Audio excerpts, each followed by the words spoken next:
Buonasera e benvenuti a tutti. Mi chiamo Arabella. Sono una celebrante indipendente e una cara amica di Jordan e Luca e condurrò la prossima parte dell'evento di questo pomeriggio.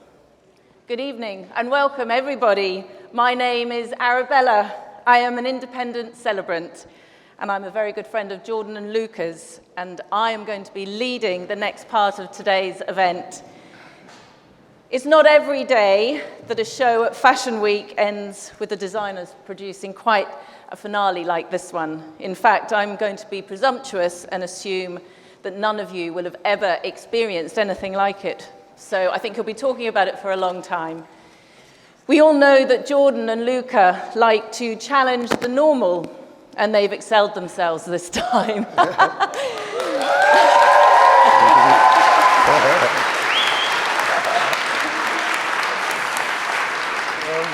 You really are in for a treat. Something completely unique and unusual, much like Jordan and Luca themselves. Is it real?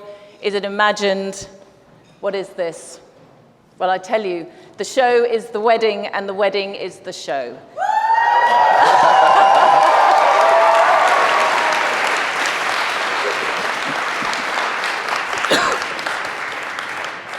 You'll hear more about how it all came about, but for now, let's welcome the grooms, Jordan and Luca. Okay, I'm going to tell you their story now. Love, much like fashion, is all about finding that perfect fit, even if it's wonderfully unconventional. And today we celebrate a union as delightfully unconventional as it is inspiring. This is, without doubt, the most unusual wedding that I've ever had the privilege of leading. I don't think I can top it either. The idea to combine their wedding with their show was Jordan's. For years, he and Luca didn't feel the need to make it official. Marriage was never a necessity for them. It was just one of those abstract ideas that occasionally floated between them. Besides, Luca had always harbored a certain distaste for weddings, especially gay weddings. So he could never really picture himself part of one. So when Jordan paused mid-onion chopping one evening and stood in front of Luca, who was absorbed with Netflix, to say, "Why don't we get married as part of our show?" Luca's response was immediate. "You are a genius." It made perfect sense. Half their friends would be already here attending. They're practically married to their work, and the whole thing would feel spectacularly them. I know they've both been playing it down, but as plans and arrangements have ramped up, the excitement levels have too. Today is not just a celebration of love. It's also an ode to their shared accomplishments, 14 years of navigating life together, and their unapologetically unique bond. And the fact that it's all quite bonkers is definitely a plus. So I know you're probably all curious, how did these two beautiful men meet? Well, the answer, naturally, is in a public toilet in a...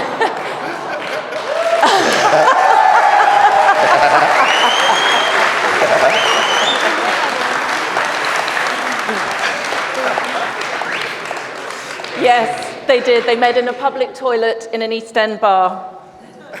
Jordan had just come from a lesbian sex party, while Luca was out on a date with a guy that Jordan had, in fact, gone on a date with a few weeks before.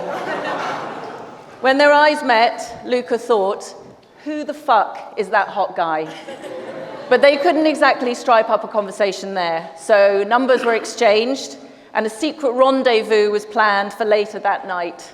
Luca told his date he wasn't feeling well, even convincing the poor soul to book him a cab home. Instead, Luca headed straight for the agreed meeting spot.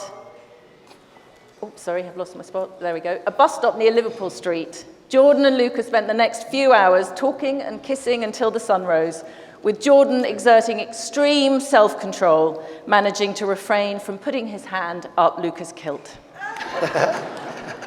Luca wasn't looking for anything serious at the time, but Jordan was undeterred. He proposed they wait 3 weeks before taking things any further, a timeline that Luca claims is unheard of in the gay world. I've got a funny story about that first meeting. Luca had only just arrived in the UK and didn't speak English particularly well. Jordan told Luca that he was a milliner, but Luca heard something different and told all his friends that he'd met a super hot millionaire. The illusion was crushed a few weeks later when Luca went to Jordan's council flat and learned that a milliner made hats, not millions. Their journey has been anything but linear.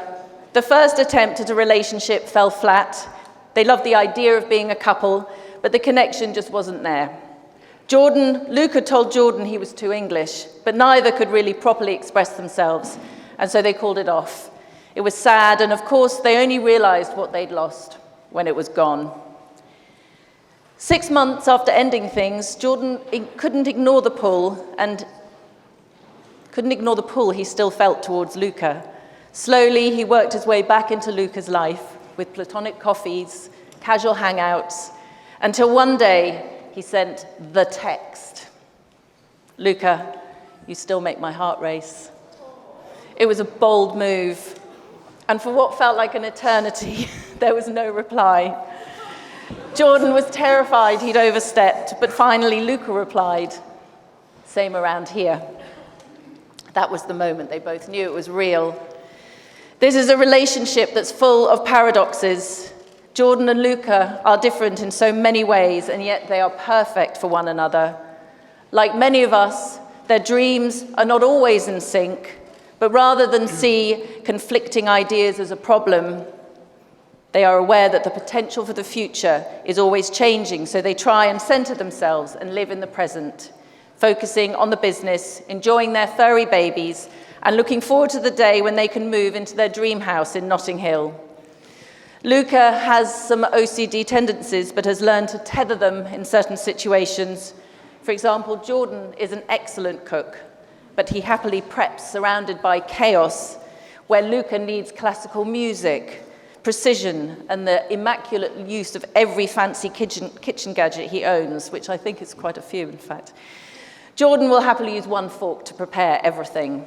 It drives Luca mad, and he usually has to leave the kitchen, but the dinners that Jordan makes are always worth the compromise. There are many qualities that Luca admires about Jordan, not least his amazing skills at cooking. Jordan is Luca's point of reference for strength and stability. He has enormous admiration for the journey that Jordan has been on, his messy past and his recovery, and he understands and respects that that is what has made him the person he is today.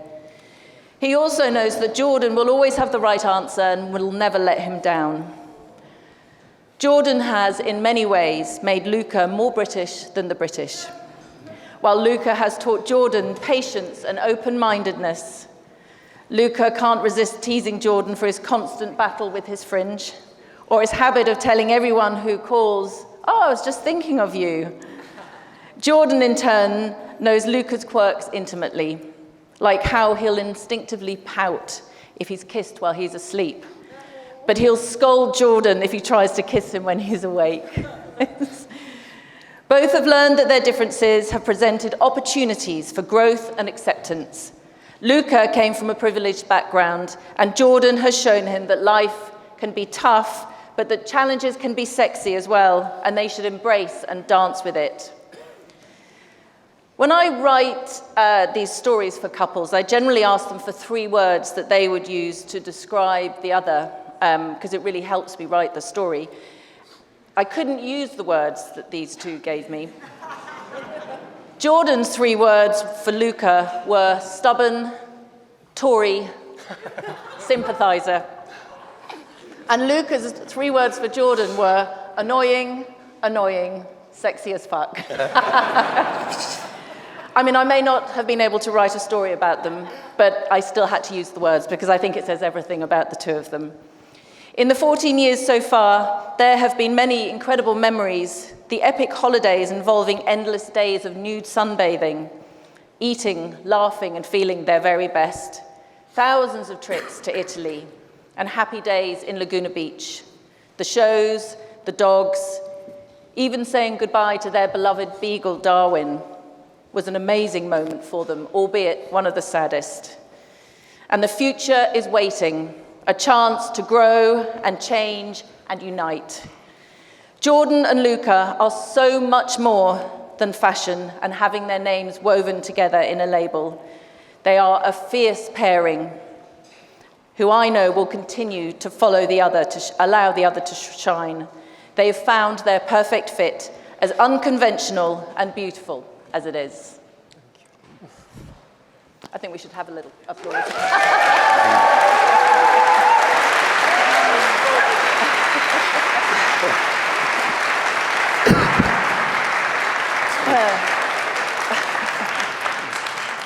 So we've come to the moment when Luca and Jordan are going to tell each other their vows. This is their declaration of love and what it means to them. So why don't you just stand a little bit further forward so you can look at each other while you're saying them. Yeah? And Luca, I think, is going to go first. Traditional wedding vows are about a hermetically sealed kind of love, exclusively for the benefit of two people. But this is a type of love that runs the risk of short-circuiting itself, and this is why, after 15 years together, I want to invoke the kind of love that can be best defined as universal empathy. Love should accommodate failings, imperfection, and mistakes, and show us exactly who we are.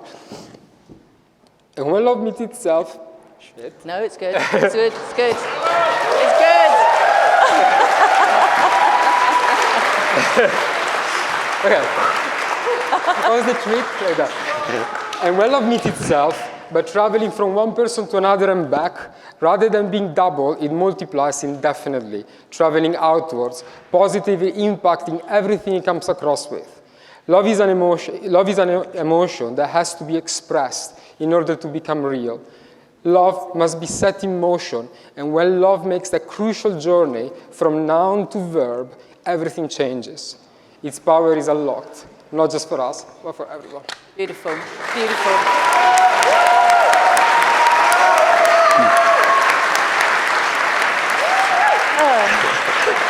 And now Jordan's voice is a little challenged, so if you can't hear him, I might take over, but hopefully he's good. Love cannot be selfish, or it stops being love. Love doesn't seek to own or control anyone or anything. It strives to nourish, not to devour. It's easy to underestimate love's power by seeing it as something domestic and sweet. We often make distinctions between romantic love, platonic love, familial and humanitarian love. But the love between two people that may seem private and strictly romantic is the very same love that can travel in an outward motion, affecting everything it comes into contact with. This is why today is as much about your love as it is about ours, because they are not two different things, they are one.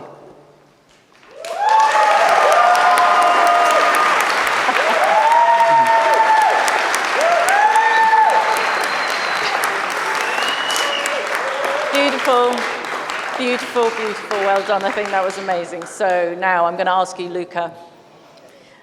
Now that you've made your promises to Jordan, do you promise to stand by them and everything you've just said? I do. And Jordan, do you promise to do the same? I do. Okay, so now we are going to have some rings. Ilias is going to bring out the rings for the exciting ring section of the ceremony.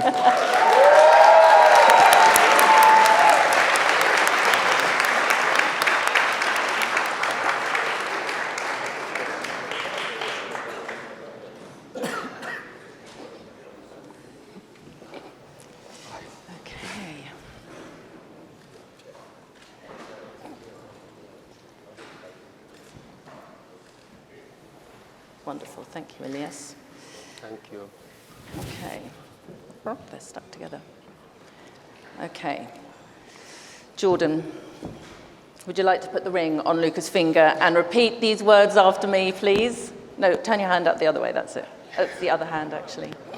It's the fat finger. It's the fat finger. Okay, Jordan, put it on his finger and hold it there and repeat after me.